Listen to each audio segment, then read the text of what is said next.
Chris and Brandon with the Kabuki Strength Team, and we're covering goblet squats.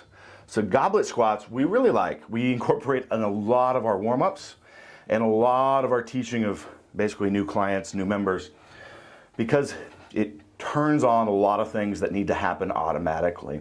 So it's really easy to teach somebody before actually taking them to a more advanced movement that requires more skill, being a barbell back squat.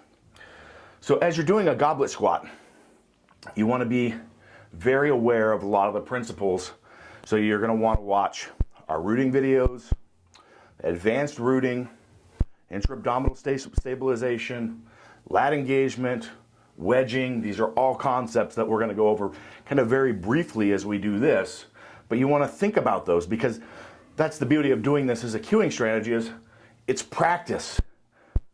In practice that you want to do and get right before you actually step to your weight, so that we can reduce risk of injury. Speed up your warm-up process so we don't have to spend as much time under the bar and fatigue yourself as much before you get up to your maximal weights. So goblet squat is just a squat with a kettlebell in your hands, held up here. So Brandon, if you want to grab that kettlebell. So he's got this up on his chest, he's held tight, it's automatically turning these lats on a little bit. So it takes that in hand. The load in the front helps us with cueing this and also stops us from the overextension in the T-spine. So we want to think about those basics though. We've got that sternal crunch locked in. We've got air either driving in here, or we focus on the oblique and out through here we pressurize that. We engage those lats. We root that floor. So in this video we'll just stick with our basic rooting technique of the tri-point eagle claw, twist the floor up, boom. And then from there, we work on the hip hinge. So we sit back, sit between the legs with all those things happening, and we come down in here. Those elbows are right next to the knees. So you got a couple different options here. So one, we can work on just doing some repetitions. Sets of 10 to 20, couple sets.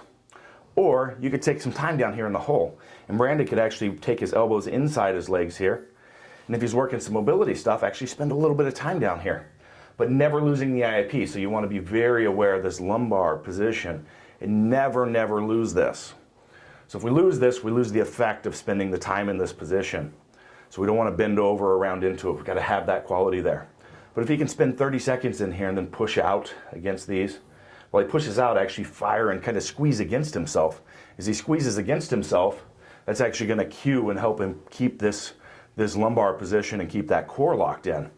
But actively really work on this. So this is something that if we've got people that are struggling with mobility issues, be able to hit depth and actually teach the quality intra-abdominal pressurization that's needed to be able to maintain position.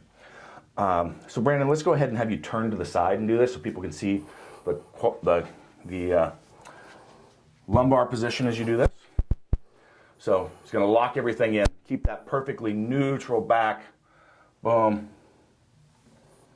And go ahead and fight your elbows at the bottom like we were doing. So get in position, squeeze the glutes in while you push out with the elbows, boom. So again, we've got two different options that we're working with here. Hitting some reps, 10 to 20. If you're doing this as a warm-up, which is pretty much how we use this, this is your time to actually really feel the body out. Feel, do I have any imbalances anywhere? Is one of the glutes not firing as well as the other when I fire the hips up through? So go ahead and fire the hip hinge through, boom. Am I firing even? The adductors feel the same on both sides. Is there any tightness in the quads leaving into the knee? How do the hamstrings feel? Do I have my obliques engaged? Are they engaging the same on both sides? How's my lat engagement? Just feel through that body. This is those things.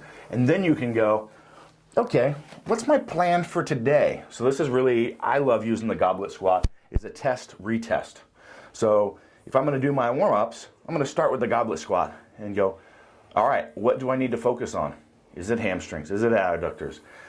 Is it the hip mobility? What is my plan for warm-ups today based on how my body's feeling? Then I'll do that warm-up, come back, quick retest, 10 goblet squats. Am I prepared to train now? Am I ready? Did I deal with those issues? So this is how we use the goblet squat in our training. Brandon, do you have anything you want to add to that? Yeah, you know, it's this is a very rudimentary type of a squat. You know, it's very important that we don't just walk up and grab the kettlebell and start squatting up and down. Like Chris was saying, this is a diagnostic, right? We need to be actively thinking and feeling, where's our tightness at, where do we need to work, what are some areas that aren't quite firing right, and this is an awesome tool to do that.